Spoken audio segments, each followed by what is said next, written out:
Selamat datang kembali. Kita langsung aja ya, kita gali lebih dalam nih. Bab 2 dari The Growth Dilemma. Fokusnya menarik banget soal gimana merek itu bisa ngelola pelanggan dari kelompok yang beda-beda banget. Judulnya Komunitas Terpisah. Studi kasusnya Timberland untuk memasang bata dan membuat musik. Keren ya? Iya, betul. Konsep komunitas terpisah ini intinya gini. Ada merek yang punya katakanlah dua kelompok pelanggan atau lebih. Mereka ini kayak hidup bareng di bawah satu merek. Tapi alasannya beda-beda banget kenapa suka sama merek itu. Dan idealnya sih mereka cenderung cuek aja satu sama lain. Cuek aja ya. Nah, tapi buku ini negasin. Sikap cuek ini tuh nggak otomatis muncul loh. Perlu dikelola, perlu strategi yang cermat. Oke. Coba kita bedah deh contoh utamanya. Timberland ini, sepatu bot kuningnya kan ikonik banget tuh. Awalnya jelas buat pekerja lapangan ya kan? Betul sekali. Fokusnya ya fungsi, tahan banting, daya tahan di medan berat gitu. Kepraktisan lah pokoknya. Terus, Nah, terus kejadian di sesuatu yang nggak disangka-sangka. Komunitas hip-hop mulai pakai sepatu ini. Artis-artis gede kayak Tupac, Biggie, Nas, Jay-Z. Mereka pakai bukan karena tahan buat di proyek bangunan, tapi lebih ke gaya. Jadi simbol, bagian dari identitas budaya mereka. wah jadi pergeseran makna gitu ya sampai ada panggilannya sendiri, Tims. Saya inget banget tuh liriknya Nas, Suede Tims on my feet makes my cipher complete.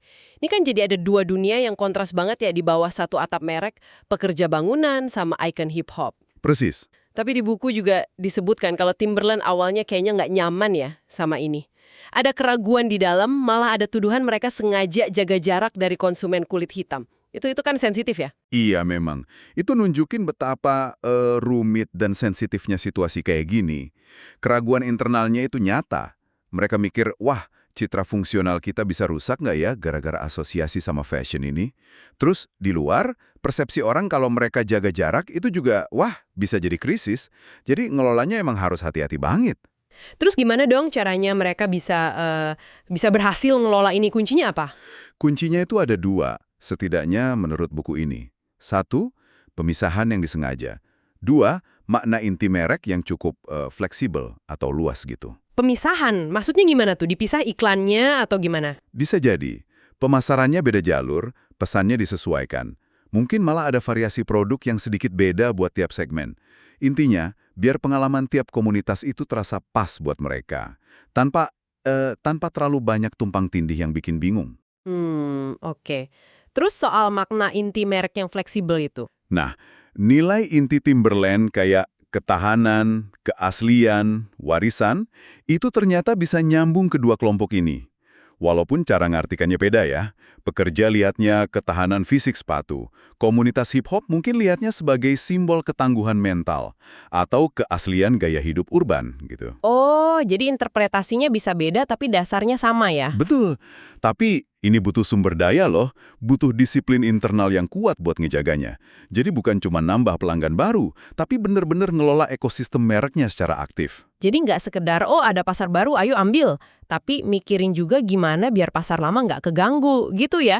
Mirip kayak Lego dong. Dulu kan mereka sempat agak bingung ya sama fans dewasa AFOLs itu. Persis. Lego itu contoh bagus. Mereka kan awalnya fokus ke anak-anak. Terus muncul nih AFOLs, Adult Fans of Lego.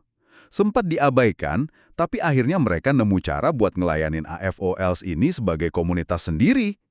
Set Lego buat dewasa kan beda tuh, lebih kompleks. Pemasarannya juga dipisah.